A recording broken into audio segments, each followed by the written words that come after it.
remote view, a meditation. Um,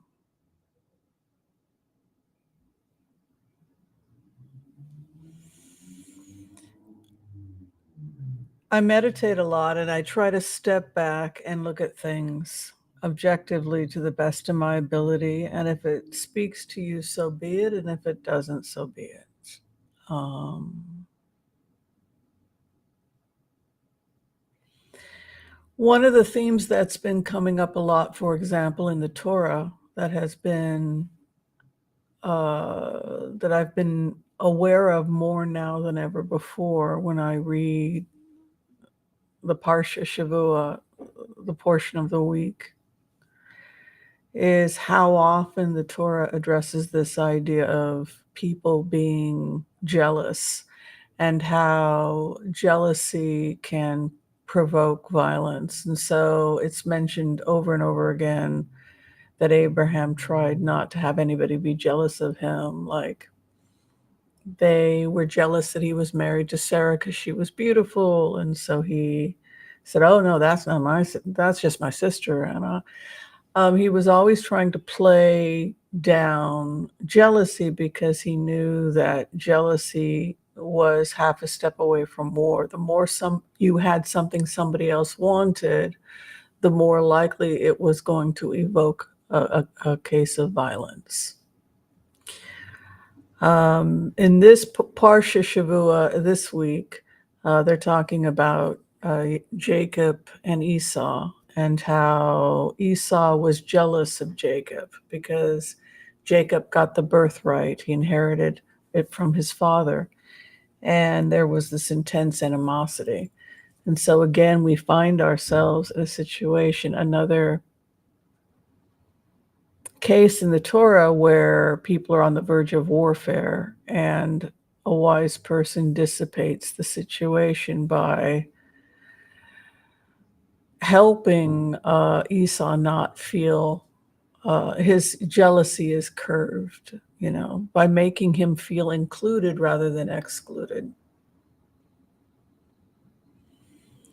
And throughout the Torah and Bible, they talk about that, right? That jealousy can get you into that place. And so when you look at anthropological studies of, people being capable or prone to violence or being vulnerable to extremism,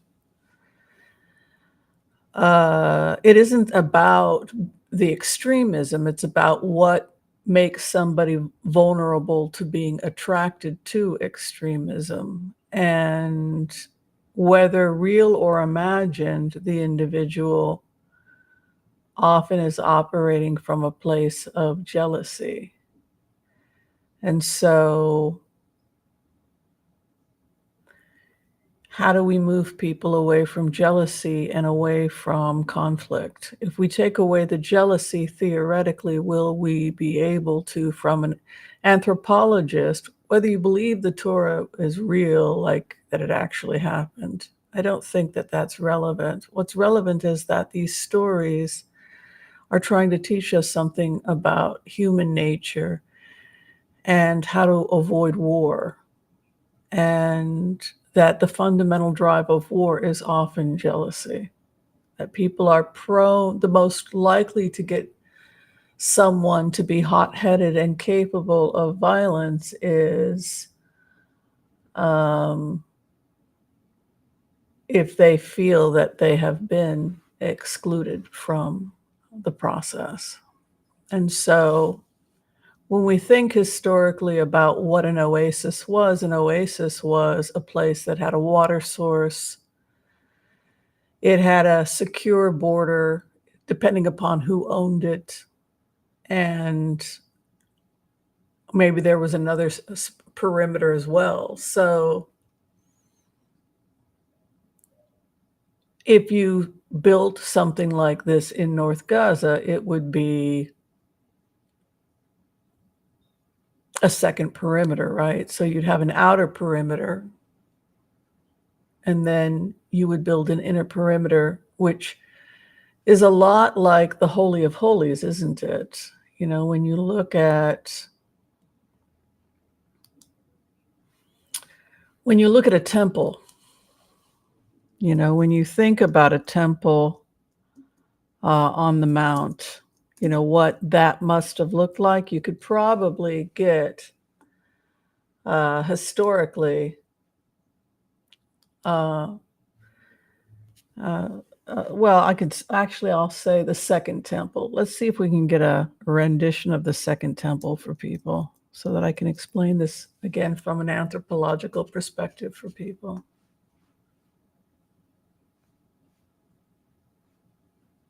Aish, Aish Torah, yay! Okay, so we're gonna go with Aish. They're pretty good at that sort of thing.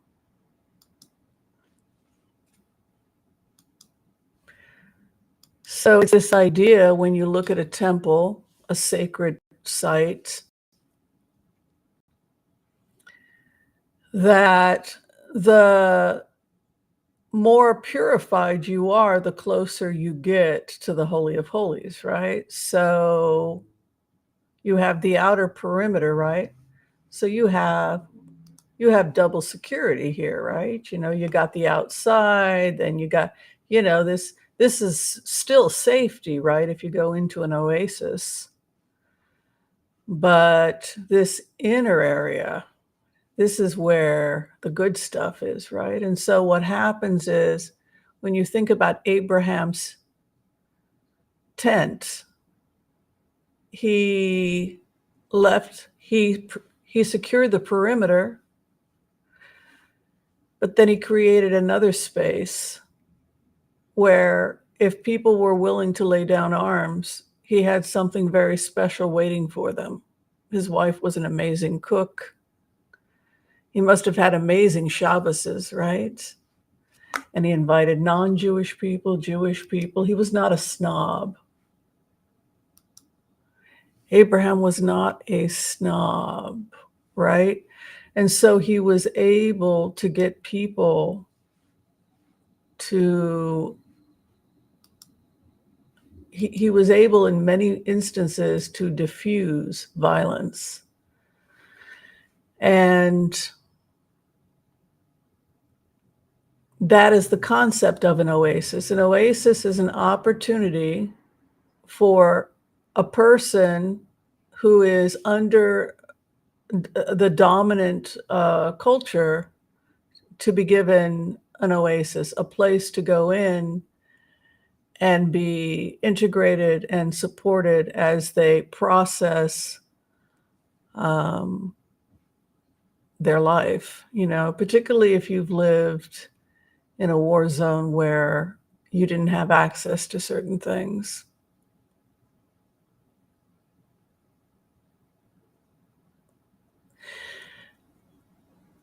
And that's because it's really important for us to not judge children by the actions of their parents, right? So the children don't know what's going on, right? They may just be in the middle of this. Maybe they had a father who was abusive, Hamas fighter, but that's not the fault of the child, right? So a child born who is, if the child is not saved, if the child is not brought to the oasis, if he is not brought to the tent of Abraham and given something else, he will have no choice but to survive in exile outside of that place.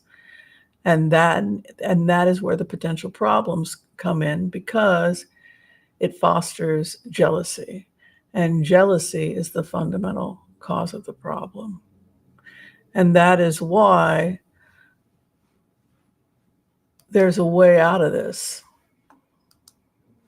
domestically. Internationally, in terms of proxy armies, that's another thing. But if you can secure the perimeter, like Avraham Avinu did, first secure the perimeter and remove the extremist, just like the temple. After you've done that, you create a secure zone similar to Abraham's tent. The anthropological or scientific approach is aligned with the Torah. both of which are observations of human behavior. Cultural and social integration is encouraged in a safe zone as well as education and educational reform. This model is known as benign dominance in anthropology. Once the threat is removed, those people who are recovering from, the extremist culture, who can be rehabilitated, would be eligible for these programs, or benign dominance, kindness over confrontation. And of course, the reason this is suggested is because integration is the fastest way to peace and will result in the least amount of casualties on both sides. And of course, the problem's been mentioned ad nausea: war, overcrowding, lack of medical care, lack of jobs. The solution is international investments and private investments into an oasis, possibly, if at all possible, in North Gaza.